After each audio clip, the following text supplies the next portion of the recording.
only like 4 or 5 books. All right, well, we are live. Thank you for everyone joining us, and those of you watching on the replay. We are discussing the book Interview with the Vampire by Anne Rice. And so, yeah, let's get into it. We're kind of already getting into it before we went live here. So, anyone have any burning initial thoughts? Honestly, not a fan. That's my burning thought is honestly I'm just not a fan. It wasn't like it was bad. I was a little bored and I didn't really care about anybody and it just apparently was not for me. Fair. Totally fair. You know, I like didn't read this when it was, I guess when the movie came out. That was still like a while after the book had been published, but this came out in 76. Initially published in 76. Wow. Yeah, and so it was like in the 90s that they made a movie out of it, right? Yeah, 94. Yeah. Okay. Yeah, I didn't. So when the movie came out, it kind of the book got its second wind, right? And I didn't read it, but I get it though. I get why this vampire story got popular then. Yeah, because it took a very different look at the vampire aspect, I feel like, than your typical vampire books, you know. Yeah. With like the analyzing the internal struggle with being a killer and all of that, and you know, all of what Louis goes through. Hey, Cache, thanks for stopping by. Hey. Ryan, initial thoughts? you're the big fan of this one, right? Hey, reading room. Did we lose his audio? Oh no, he lost your audio. Can't hear you. Uh-oh. No.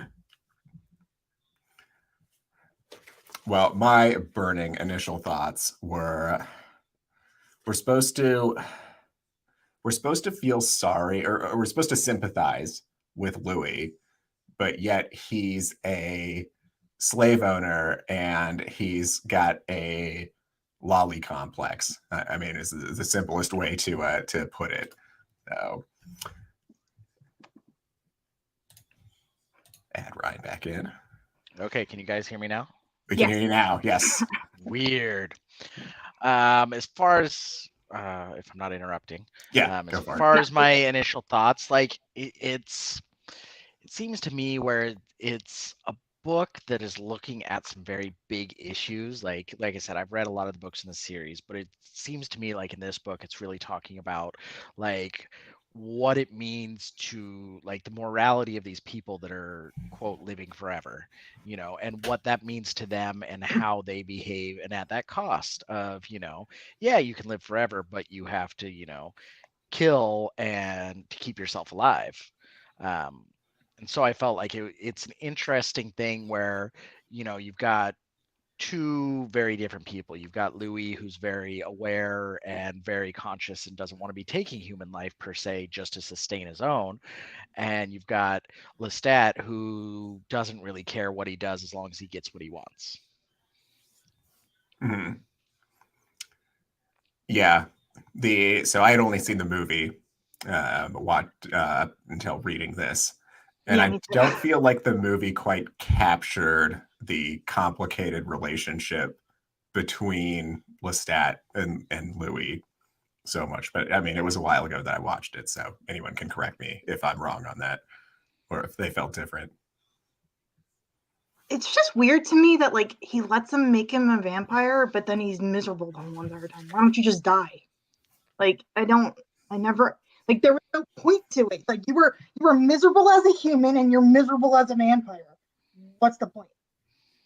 Yeah, he was pretty emo throughout the whole book. I'm confused. I feel like he just enjoys being miserable, and he likes talking about how miserable he is with literally everybody he meets, including strangers, in a weird interrogation room or whatever. At least Lestat was entertaining. Yeah. Like, not that he's a nice person, but he was entertaining. Like, I don't know.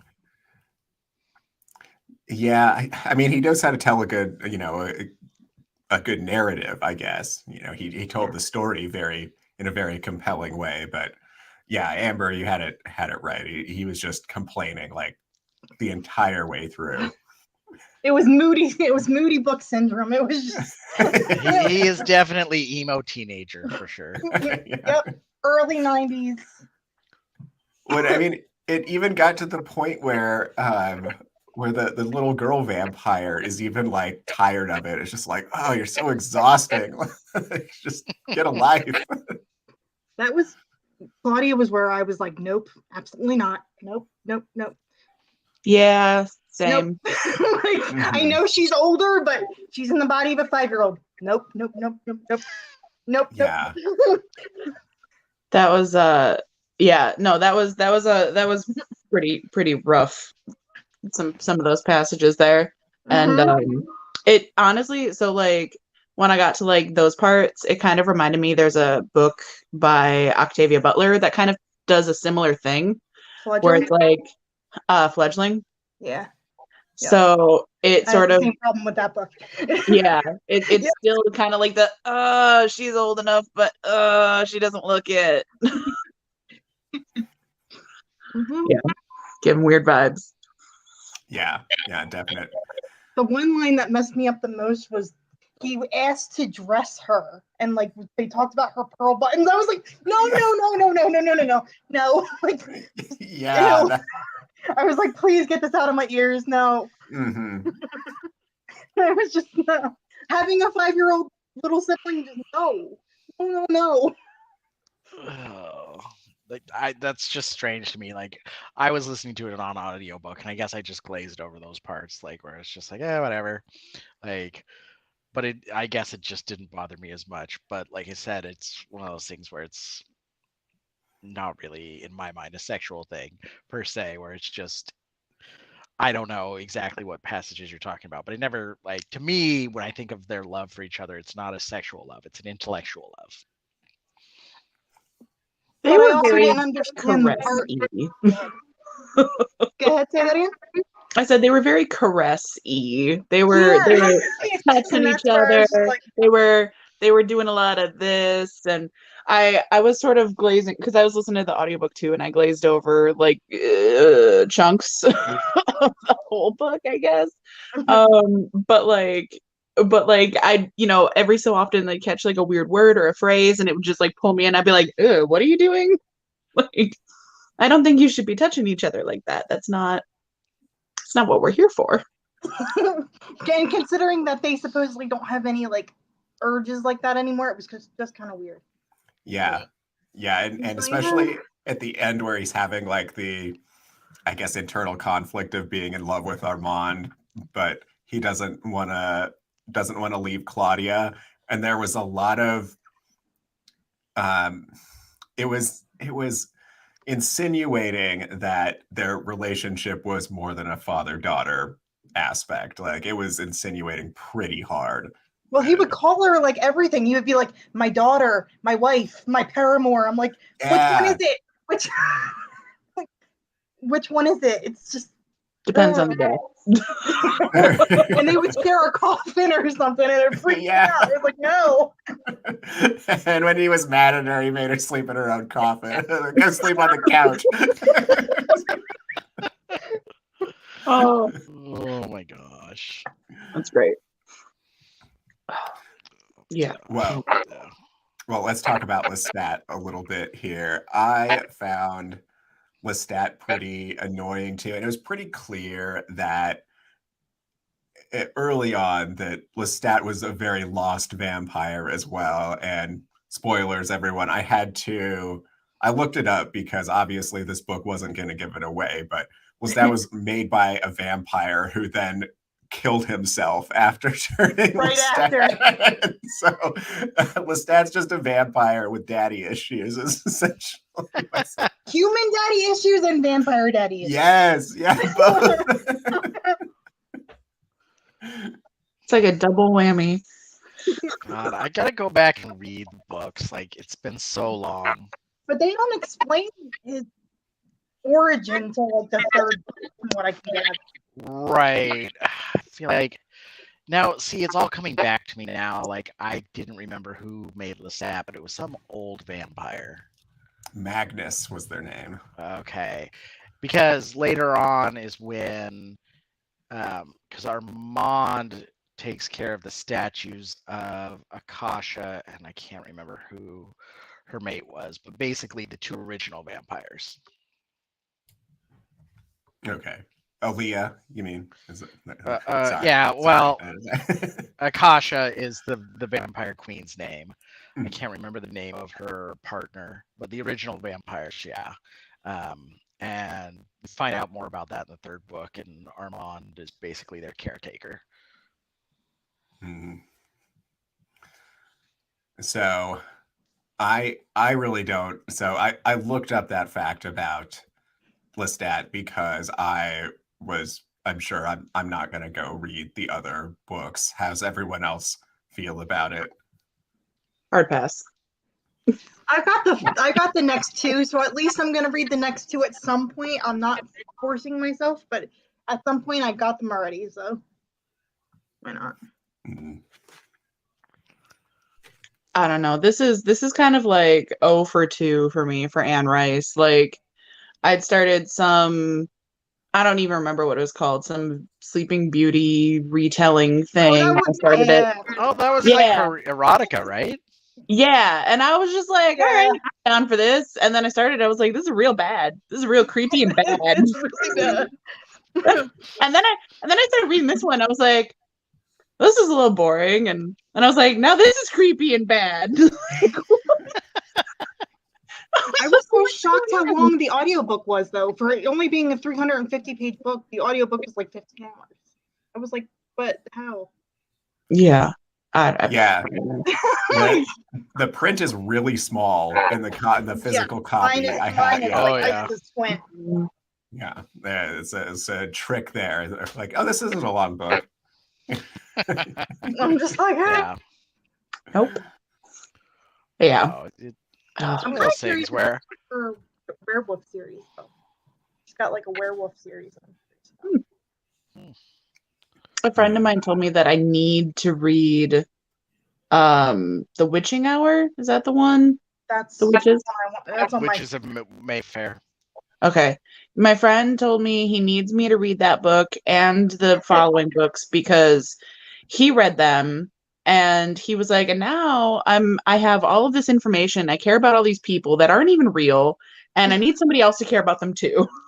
And I was like, relatable. Yes. Oh, and just a heads up, if you want to do the audio for the Witching Hour books, it's Tim Curry that does the audio for them. Ooh. So hello. Plus. Yeah. Huge plus. All right. Well, I will be checking out that sample. Read me the phone book. So like, huh? I would listen to him read me the phone book if there was a recording of him reading me the phone book. I can listen to him all day. Yeah. Him and Neil Gaiman have great voices. Yes. My favorite voices. Yep. Yeah. All right. Well, what else can we talk about here? There was a lot of time spent at the plantation. I feel like there was too much time spent there. I was like, what's going on here? Can we move this along, like with Lestat's father and the whole, like, I don't know, they got into the business at the plantation and then like there was something about a duel and it's like, why do I care about this duel? Like who? Well, and then oh, go ahead. Oh, I was just going to say, like, with that duel and stuff, it was, like I said, it was kind of that juxtaposition of, like, how Lestat doesn't care what happens to the people around him, you know? And how, you know, Louis cared so much about the people around him. And, like, even if they weren't necessarily his problem, and how he could see the consequences of the actions. And he didn't want to be a burden on anyone. Kind of thing where he wanted to make people's lives better, and he saw how, this duel happening one way or the other. Like this guy was going to end up dead, whether the guy had shot him or Lestat killed him. He realized that this guy dying was going to cause his family to lose everything that they had. And it was where, I think kind of that being a vampire also made him realize, he had the ability to change these people's fortunes. Like this woman, took over the running of the family plantation, when back then it was a complete scandal for a woman to be running a household and to be running that. And, where he, attempted to make the world right. And that he gave a shit about the people around him, whereas someone like Lestat only cared about himself. Even in dealing with his father, it was just to keep himself from feeling guilty. It wasn't because, I care about my father and I want my father to live a good life. It's, no, I just don't want to feel guilty about it. Like when it came to killing the father and when the father was dying, where Lestat was like, no, I can't kill him. You can do it.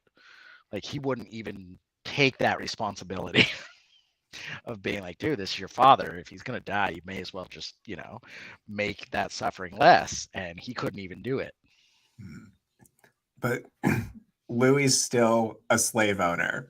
Like he even said at one point there was no profits from the plantation at all. So it's like, if you cared, free your slaves. To a degree. I mean, it was still, he became a vampire in that time. He still had those thought processes. He still thought this is how it is. Give a guy time to, realize, oh shit, maybe I was wrong. It's one of those things where I hear what you're saying, but at the same point, like, when we talk about 100-year-old people that still say politically incorrect stuff, so many people give them a pass on it. And I understand that's not in vogue, but at the same time, it's like, you know what? This was something, like I said, even in the 70s, was not that far removed from, segregation, 25 years after segregation, or 30 years, was finally done away with. One of those things where you also have to look at it from those points of views. I think it being published in the 70s is probably the small bit of grace I can give it, in that at that time, maybe writing about a, air quotes, cool slave owner was the liberal thing to do, I guess.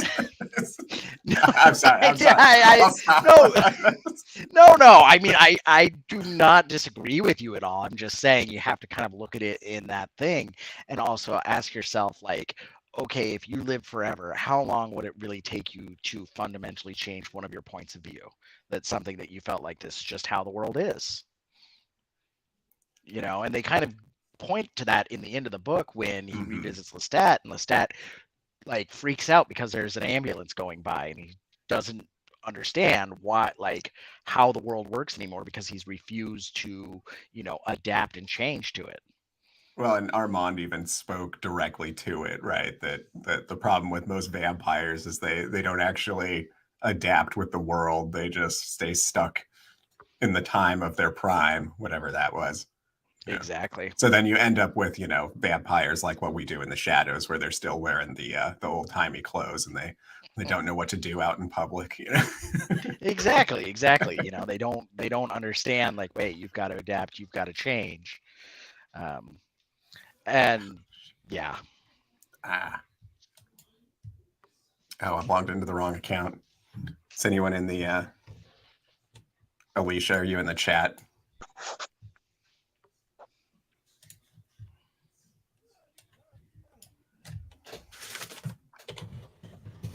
All right, continue talking. I'm going to do some content moderation.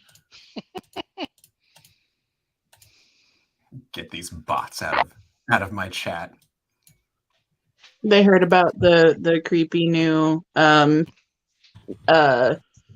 creepiness of Louis' tastes in women, and thought this was the place for them.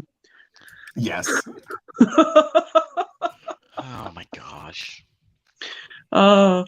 So This is probably an interesting or a weird approach to it, but so this was my first time reading Interview with the Vampire, and I'd seen like scenes from the movie when I was a kid because my mom was watching it, but I've never watched the movie.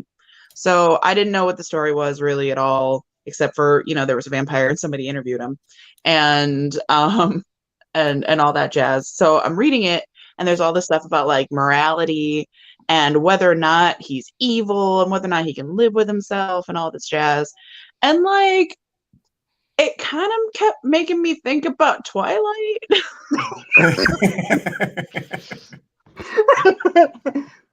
Because that was, I think, the first vampire book I ever read.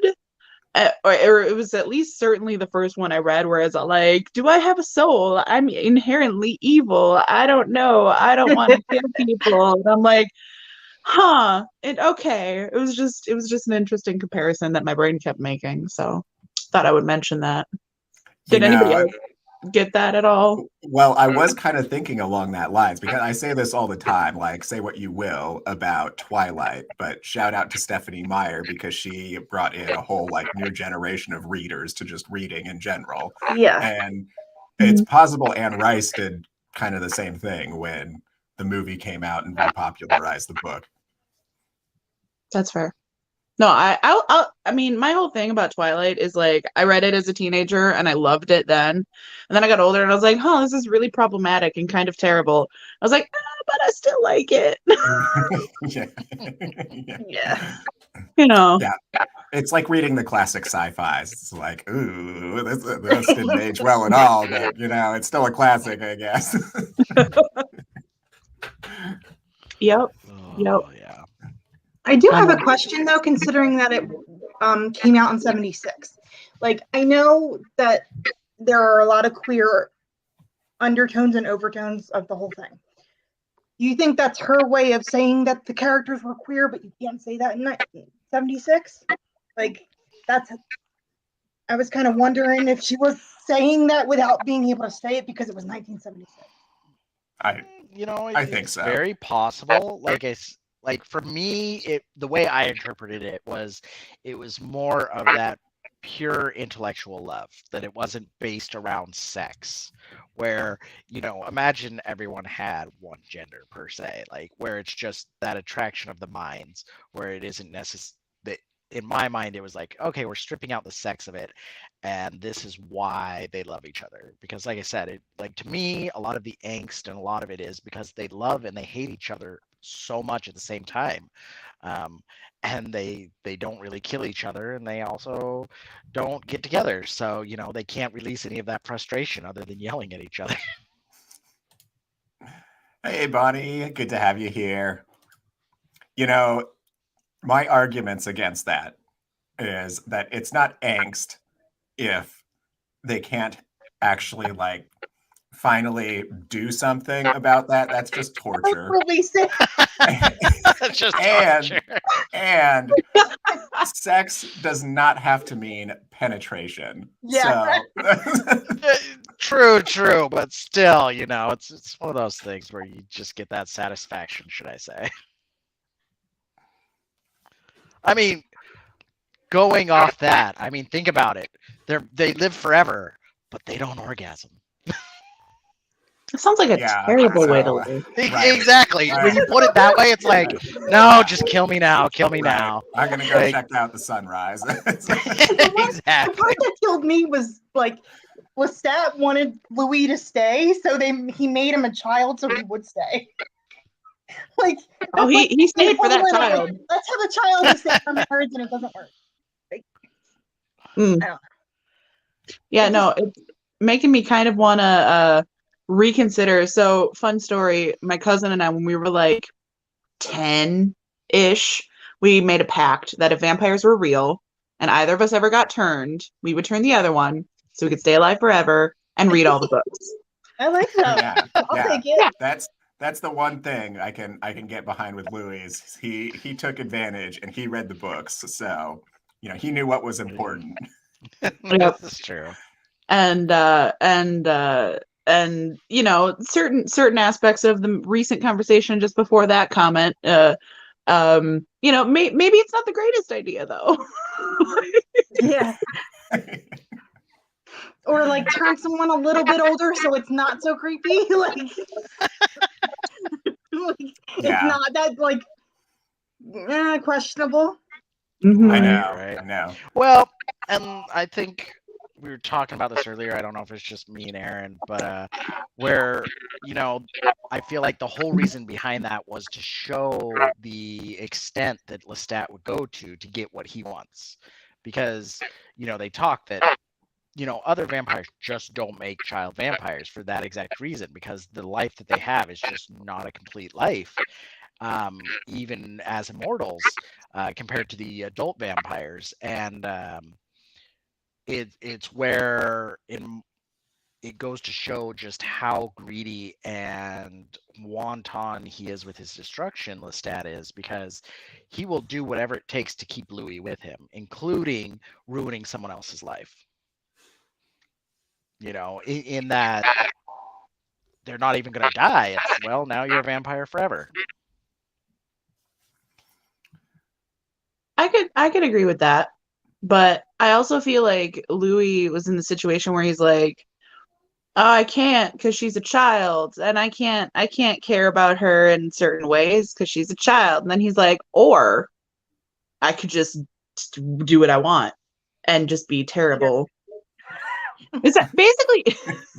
It sounds like Louis has like really, really poor impulse control issues. Like, both of them. Huh? Both of them. Yeah. I mean, but I could go for both of them. I mean, I think Lestat just doesn't give a crap about it. Like, he's just like, I'm gonna do what I want and everything's fine. It is what it is. I'm gonna get what I want. Then Louis has got this whole morality thing where he's like, no, I'm totally gonna do what is proper and stuff. And then he's like, or I'll just not do that and then be sad about it and complain to literally every person I meet in existence. Well, I feel like it's the kind of situation where, Louis is also fighting that vampire nature so hard. He's trying so hard to not be what he is.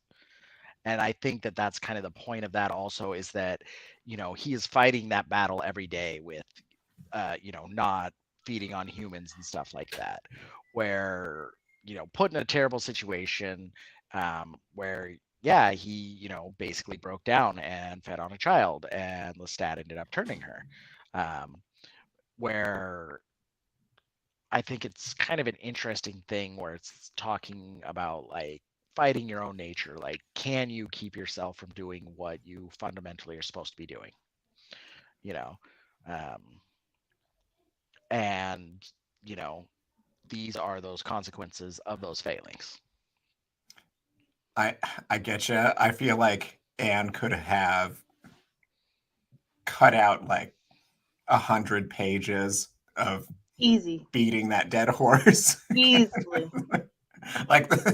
Feel like the horse was dead within the first 150 pages, and then we got a whole nother 150 pages of it. Yeah. Anyway, I want to talk about go ahead, Alicia. Yeah, I did some research on this, and apparently writing this book was therapeutic for her because she lost her daughter. I'm not gonna. It makes sense why it's so dark. Mm-hmm. Not saying what that was she writing? Okay, but it makes sense knowing that backstory. They had lost their child. I can't remember if it was disease or what, but Ooh. It was 7 or 6, something like that. That's rough. So it makes sense of why it's so melancholy, I guess is the right word. Because every single page is just depressing on top of depressing on top of depressing, and I'll kill somebody. Yeah, the whole thing is a downer. Yeah. I wanted to talk about Bonnie's comment here. Vampire equals forever reading. I think that's just good priorities. Yeah. And Claudia, to her credit, read the vampire romances, so she knew which books to read. But any other people that saw what she was reading, they'd be Louis, what are you letting your daughter read? but she's secretly 200, even though she looks like she's 5. So she's technically almost the same age as me, even though she looks. I don't know, man. How old were they at the? It seemed like they were implying that like decades were passing. Well, and that's just it. I want to say that in this version of the book, like, let's see. So it was like, I think it was early 1800s was the beginning. Yeah. 1790s. Slavery was still around, so yeah, probably early 1800s. Yeah, and then basically the gist of the book is that Louis is in modern times, quote, the 70s, and that's when this is going on. So, you know, about 170 years, give or take, have passed.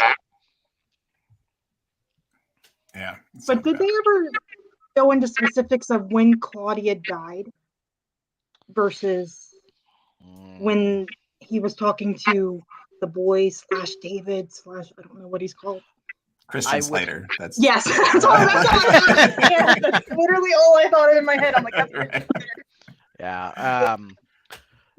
I think Claudia would have died like in the early 1900s. Okay, so it's been a minute. As I recall, I don't know that she died. Well, didn't she die with that woman that she made? Yeah, so in the book, that's what leads you to believe, but I don't know if she actually died for good. Oh.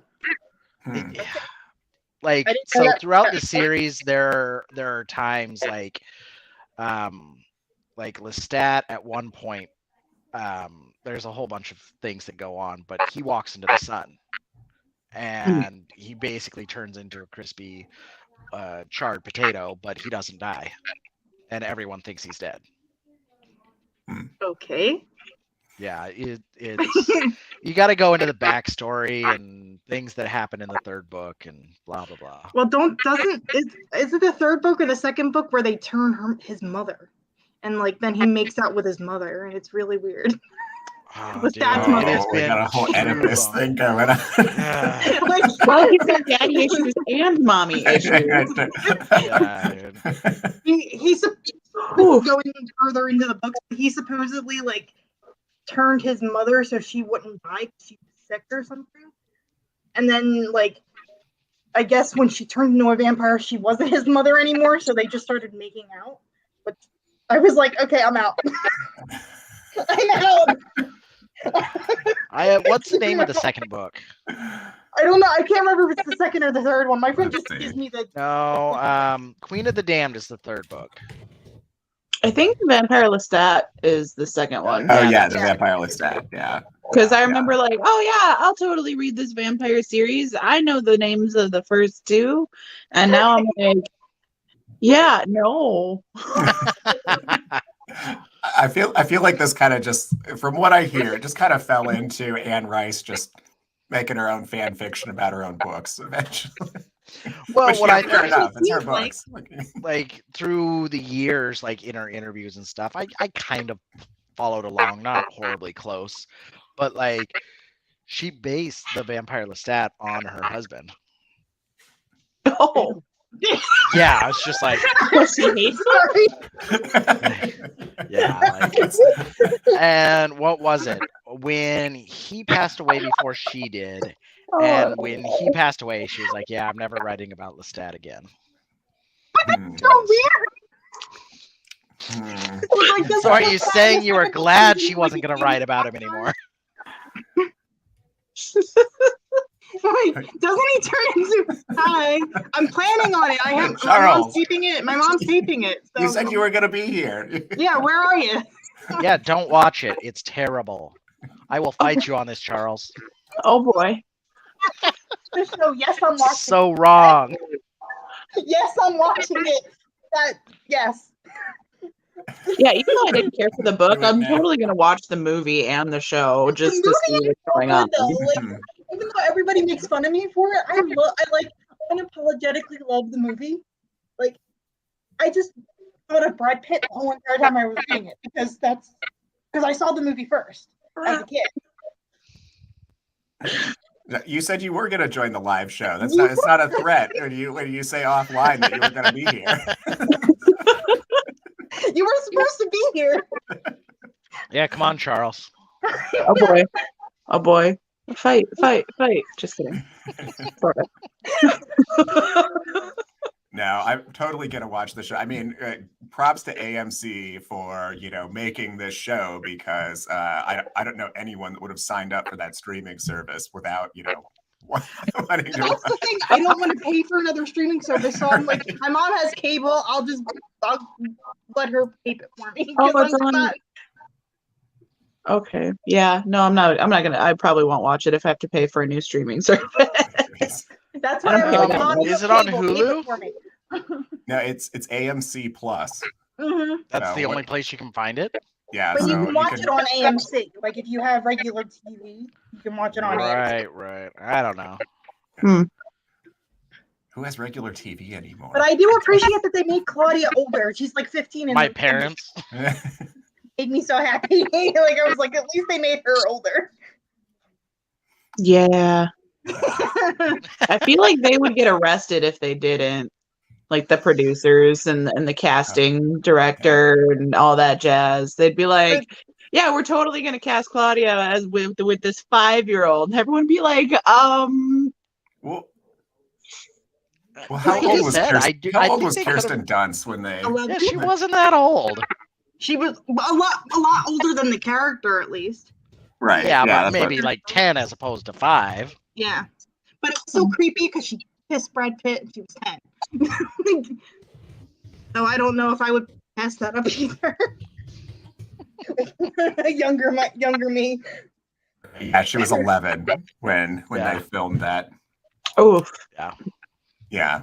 Well, maybe I don't want to watch the movie. No, they tone that down. It's not as bad in the movie. They tone it down hardcore. Mm-hmm. Yeah. Okay. There's only 2 scenes where it's like, there's only 2.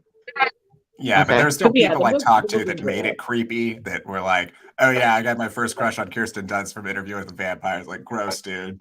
That's yeah. No, I think that's where my crush from Brad Pitt came from as a child, because my parents watched the movie and I was just like, oh, he's so pretty. That was kind of his breakout role, wasn't it? That made him famous. I never really had a crush on Brad Pitt. Huh? Oh yeah, that was I don't know. I never paid attention to movies that much in the 90s as far as what was going on with celebrities too much. No, my favorite is still the Stuart Townsend version of Lestat, even though Queen of the Damned was literally the most god-awful movie in the world. I like it though. I know it's bad, but I still like it. Oh yeah, no, don't get me wrong. I actually love it. But I can't acknowledge it was tomfoolery about not watching the show. Charles, did they even read the books? It's like they just like, I'm retconning it and I don't care what happens. The fact that they made Louis black and they actually addressed like his blackness, I was like, I love you. I love this show. I don't so have any much. issue, but you shouldn't have called it Interview with the Vampire. Like, why not? It's not because, like I said, that like half the angst comes from the fact that they don't have sex. They can't have sex. But they don't have sex in this one. It's turn though. I don't. But think. Like in the first episode, Louis and freaking Lestat have sex. They are just drinking each other's blood. And they were just both naked on top of each other. Yeah, like I said, sex doesn't mean penetration. Hey, get with it. Hey, come on. Like there's not manual definition. It is, and that's just it. It's the whole thing that Lestat is greedy. He doesn't, necessarily care about Louis as a person. He cares about what Louis can offer him, which is that safe place for his father, someone to manage the money. Like Lestat is a greedy asshole. But don't you love the comment where Daniel says like you were locked up in some fucked up gothic romance? Dude. Well, it's just one of those things where like. Oh, sorry. Was I allowed to swear? Spoilers. I'm sorry, Eric. Oh, I don't know. I was watching the episode and I was just like, as soon as they start having sex, that's when I'm just like, nope, this is not the vision. Okay, Like, well, How Ryan's far? a How far are prude, you? so we've established Did that. you watch the latest episode? no, I only watched the first episode. Okay, then I you won't like heard. I don't know. you I won't had a like the next buddy. episode. Oh Oh, my my goodness. buddy just posted up something on Facebook about like he's like, "Yep, at episode 5 they completely threw the book out and just went on their own way." He's just like, Yeah. "Yep," and I'm like, They, "Ah, geez, that's gonna be I know rough." there's a Easter egg for the Killer of the Dam, a vampire that like Queen of the Killer, I Damned. think his name is. Queen of the A Damned is the killer book. yeah. There's like a vampire that pops up that kind of hints that like they're building out the universe a little bit So more. they're doing the whole. Yeah, because Mayfair thing, Witches yeah. is next. Yeah, what they're doing next. they purchased all of her work. AMC. Yeah, so and like stuff it's that all purchased everything. connected. Yeah. I think I could probably get behind Mayfair Witches a little bit better. That was much more sex and ridiculousness. Okay, I I'm down to did read read it. all those books back in the day, but it's just watch the weird. latest episode. There's a moment with Louis and Daniel that I loved. I love what they're doing with Claudia.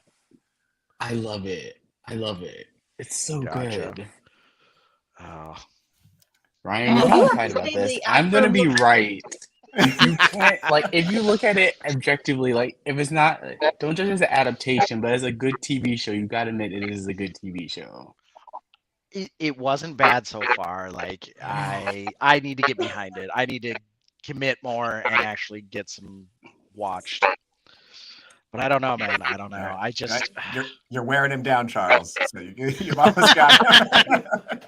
You don't understand. I think I've watched the first 4 episodes at least 4 or 5 times. Like I'm that obsessed. Not that long. No, because like in each episode they pack so much story and characters. I think it spans like 25 up to like the current episode, like 25 to 30 years. So they span a lot of time, and I love that. I just love that Louis Black. I'm all here for diverse horror. And Claudia. Yeah, well, I mean, because the character himself is supposed to be like Louis refers to himself as Creole, so that leaves it open. Yeah, it actually works in their dynamics. Like when you see the relationship, it adds another layer to like the student professor, like not student professor, but like mentor mentee. Amber just died. Amber just like, hey, I gotta cross up with Vampire Academy. Don't blame me right now. I'm watching both shows back to back. Why are you watching Vampire Academy? Why? Because it's trash and I like it. Don't judge me, Alicia. Okay, that's fair. That is an acceptable answer. That's fair. It's like, why do you read Ice Planet Barbarians? You know it's trash, but you love it. Hey, okay. Let's watch our tone here. I read the first one. I was good. Oh my gosh, that's right, Charles. I hear that you don't care for what is it, Throne of Glass? Oh my goodness, Ryan! If you say you like that book over this TV show, friendship canceled. No! Immediately. I'm just reading it right now. I'm reading it. Oh no! I'm so sorry. Make sure you have copious amounts of alcohol and spirits to get you through it. No, don't read it. I would say if you want to read A.R.R, because at least you can have fun with that. I didn't even like A.R.R. I haven't read any. any Get to the riddle. Wait till you get to the riddle. The writing in my brain work. I'm like, this doesn't make sense. Just wait till you get to the riddle in A.R.R. You're just like, she could not get the answer to this riddle. Come on. I never read it. I haven't read any of those books. I read the first one that's supposedly Beauty and the Beast, and I was like, I'm out. The one where she literally makes every dumb decision ever. Like, don't go out into the forest. Of course she goes out into the forest. Awesome. But I wasn't a teeny, like, when they came out, I wasn't the target audience, so I feel like I missed that boat. Like, I was reading, like, Mr. Udolpho in college, and then everybody was talking about A.R.R, and I'm like, I don't get it. I don't understand. Ryan, we're gonna have to talk about this hatred that you have against one of my favorite shows right now. Like, I even haven't even caught up on House of the Dragon because this has captured my attention. Don't you dare spoil the finale. Yet? I haven't watched Honestly, the episode. I've been off social media, so I've been dodging. I'm still jaded over Game of Thrones season finale. So I need to get over that. It's very I'm fair. still jaded. Like, it's a very understandable fear. It's very fair, but it's so good. I was also scarred for life by the end of Game of Thrones because it was amazing, and then they're just like, and now we're just gonna like shit in our own bed, like who cares, whatever, yay. And then I was like, oh wow, okay. And I was like, they're not gonna bring back a new series in that universe and then make it still suck. So that was my first like point for like being cool with watching it. And then the other point that got me there was that Matt Smith is in it, and obviously I love Doctor Who a little much. So so that happened, but I still have to watch the last 2 episodes because I have to be in the right mindset to watch it because it's so dark. You can't see anybody in the show. There's no lighting. You can't see anything. Yeah. I literally have to turn on all the lights in my apartment in order to see anything, and I still can't see anything. And that's the part that hurts the lighting's better. I will say that the lighting's better. You can see the last 2 episodes. I haven't watched House of Dragons, but it was the same thing in Rings of Power. Like the dark scenes were just like a black screen. And Rings of Power was like a big burger of nothing at the end. I tried so hard to watch it, and I just can't. It was. I heard it was for the amount of money they spent on that show. I'm shocked that they spent that much money on. I don't know why they spent 5 episodes on this stupid island. It's like, and then this one episode you think they're leaving, and you're like, yes, they're leaving the island. No, we're gonna get a whole other episode on the island. So they made me finally pick up this. I've never read it, so it made me finally pick up this. Oh, that's good. Yeah, the only reason why I kept through it was like Elnor and his friend, I forgot his name, and that relationship, and then the relationship between the human and the elf. That was the only reason, like, because Galadriel is kind of a Mary Sue a little bit. I couldn't get through the first episode. I tried, really tried, and I was bored. A friend of I mine only watched part of the first episode. A friend that I trust. Without spoilers, what did you think about what did you think about the reveal? I'm keeping it vague, so no one will know what I'm talking about. Keeping it vague. I mean, they kind of made it so obvious by the end, you know, and it's just like, why does this human know so much about like magic forging? Everything. I feel like Rings of Power burned me out. The elf expert all of a sudden. The episode just feels so long, and I'm like, I feel like I watched the whole thing, and I click on the thing, and it's like, you've only watched 15 minutes. I'm like, are you kidding? Yeah, it's not a bingeable show. I'm glad I watched it week to week, or I couldn't have binged it. Oh yeah, no. I don't know how my friends are. It's not a bingeable show. Uh-uh. It's way too slow to be binged. Like, I mean, you really don't find out answers until like the last episode. Mm-hmm. It's pretty painful. Oof. No, I'm good. Yeah, my friend watched it, said it was terrible, and I was like, all right, I'm good. I don't need to watch it. Yeah, But my that friends means you yelled can at me that I've interview never with a read the books. vampire, which is amazing. Come at me, Ryan. Just kidding. Maybe we'll have to do a live show Like I after said, we all watch the show. I struggle, and it's not because it isn't good. Like, I enjoyed what I watched. It just shouldn't be called Interview with a Vampire. Like, it's where, and especially if they keep going off. Like I said, my buddy said that like they just throw the book away and just do their own thing, which is fine. Like, I was gonna say, I think that's how I feel about Lock and Key, because I love the Lock and Key comics, so much, And then when I heard they were making it a Netflix series, I was really excited. And I was like, oh, this is going to be awesome. Like, different, but awesome. And then I watched it and I was like, this is not awesome. It's not bad. It's not bad, but my little brother who's 8 was watching it. And I'm like, not... Yeah. I feel like if you're following the comics, it's not okay for 8-year-olds to watch. Yeah. But like, I watched the first season of Lock and Key and then I was like, yeah, I gave it a full. I didn't like it right away, but I was like, I'll give it the full season to see if it's just taking a different route to get places. But I was like, it was terrible, and I was like, I'm not watching any more of this, which makes me sad because Lock and Key is literally my favorite comic. So I still haven't watched Sandman. I'm afraid. I haven't yet either because I'm still reading Sandman. See, and this is the reason why Sandman's probably not going to get a second season.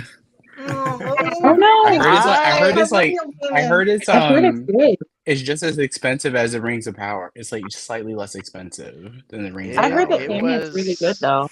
Everybody that I know said it's either between it was phenomenal. They love it or they hate it. There's no in between. Yeah, I definitely loved it, but I haven't read the comics. Okay. I had just started reading. Neil Gaiman's like, I don't know if we're gonna get a season 2. Sorry, you guys. But that's what I like about Neil Gaiman. He's not against changes being made to his material. Right. Like, he's fine with updating and changing and. Yeah, if you look at one of my favorite books, American Gods versus the TV show. It's really very different. But it's great. But it's very different from the book. I really need to watch the show for American Gods because I recently just went to House on the Rock for the first time, and I got to see the carousel and everything. We had the conversation the other day about why you were rereading it. Oh yeah. So I reread it because I was going to House on the Rock, and I was like, I felt like it, so I did. And I heard because they don't let anybody on the carousel like ever. It's the world's biggest carousel, but nobody's allowed on it. And I guess the literal only people in existence who have ever been on that carousel were the actors who did the show. The actors of the show, yeah. Yeah. Oh wow. So I'm like, really cool. Yeah. It was. I don't know how they did it though, because like there's something like 200,000 light bulbs on that thing, and like walking into the room with it. Like I started sweating. I had to like take off my hoodie. I was like, it was rough. So I can't imagine how much they do in that area. How much is done? I wonder what that electric bill is like. Dude. I know. Yeah. If it was, the whole place was an experience.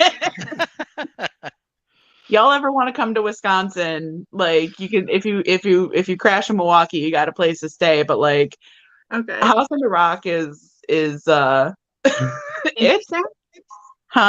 Interesting. It's interesting. I loved it. A couple of my friends were really creeped out because like there's this other room that has like these carousels that are for dolls. Like that's legit. I thought that was made up. Okay. And creepy dolls. I'm a big fan. Yeah, some of them didn't have eyes. Like it was. But I was like, this is great. This is super creepy and weird, and I love it. And then they were like, nope. And I was like, oh come on! We're here to see all the weird shit. Like there's weird shit. I would be okay till dolls, and then I'm out. Dolls freak me out. Oh yeah, no. There's something to creep everybody out. I'm sure. There's like a whole thing with there's a whole circus room. When you say there's a whole room of something at House on the Rock, it's not like a room in a house. It's like a room in a warehouse. Warehouse. That's a good word for it. Yeah. I wasn't saying like a museum, but no, that's gonna be the first season and tell me if it's what they portray in the show is actually like legit. Because I'm curious. House on the Rock? Yeah. Okay. It's the first season. I can tell you that much. But that's not giving anything away. But that section is in the first season. Okay. Yeah. No, House on the Rock is great. I really want to check it out, but it kind of scares me too. You want to check it out, Alicia, but what? You have to be watching Interview with the Vampire. You can't do anything else. I have to go to my mother's house and everybody is sick. I'm not going over there because I don't want to get sick. It's being taped for me. All right, who's got an AMC Plus subscription? They're going to share passwords. I have one. All right, hit me up, Alicia. Message us in Boxing, Charles. Exactly, Charles. I'm like this close to like doing recaps because I can't stop. You should. Yeah. Amanda from the Naughty Librarian does, and she cracks me up. Just like the comments, it makes me laugh. Amanda had a great one. She was just saying like Lestat is just being like petty and messy. I was like, I love that. That describes him so well in the show. Like, sure, Louis, you can be with other people. What? Like the actor who plays Lestat actually looks like who I picture Lestat as in my head when I was reading it. I think Anne Rice was involved in the series before she passed. I think so. I think she was. I know that her son is like executive producer or something. Producer. So he's kind of the one that's taken it and adapted it. To make Lestat look like his dad? I don't know, man. That's really disturbing. I really did not need to put that. Because I heard the birthdays, like Louis and Lestat's birthday are like and her husband's birthday. It's like, well, I know in interviews, Anne always said, I was saying earlier that in interviews she's always said that Lestat was based off of her husband. And when her husband passed away, she's like, I don't want to write about Lestat anymore. So does that mean her husband was like an 80s rock star? What he's doing Queen of the Dance? I hear the series gets weird, so like I don't know. Like I'm just curious. It gets like it just goes in so many weird directions. Oh, we're getting more bots. Yeah, I got it. Oh, we are. Uh-oh. You finally become that popular. Yeah. The robots. The bots are attacking you now. All right. Well, any last thoughts on Interview with the Vampire? Go watch the show. Charles recommends it. But how about the book? Just go watch the show. Just read the book. The book is better. You have Grey Worm. I don't know. I could get behind saying just watch the show. Like this book, I don't know. It was rough. Like I'm glad that I can be said that I read it, but like, it was really good. I'm scared to read it because I like Louis being black in the TV show so much, and I'm like, oh, I'm already. Yeah, I definitely like that actor. That actor's pretty awesome. I like him. So good, so good. All right. Well, live shows coming up. I don't know if I'm going to be on this one because it kind of creeped up. It creeped up on me. You're not going to be on a live show on Nicole's channel. So I have 2 days to read the book. So I may or may not be. That's doable. Kingdom of the Fear by Carrie Benescal. 14 hours. Hey, put it at three times speed. You know, that's like what, like 7 hours, 6 hours? Like you got that. That's easy.